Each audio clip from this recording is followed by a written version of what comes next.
Wheelchair or not, I make my presentation, and I mostly make a good job. No matter what difficulties I have, school is for everyone.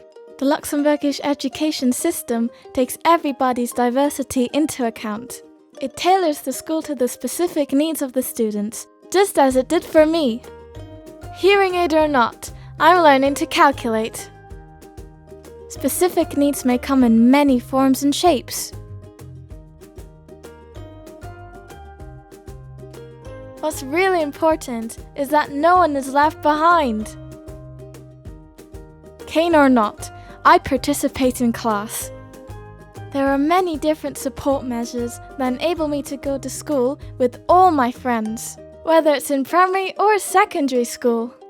Teaching adaptations, assistance in class, developmental and learning workshops, room adjustments, all kinds of arrangements are made. That's inclusive education.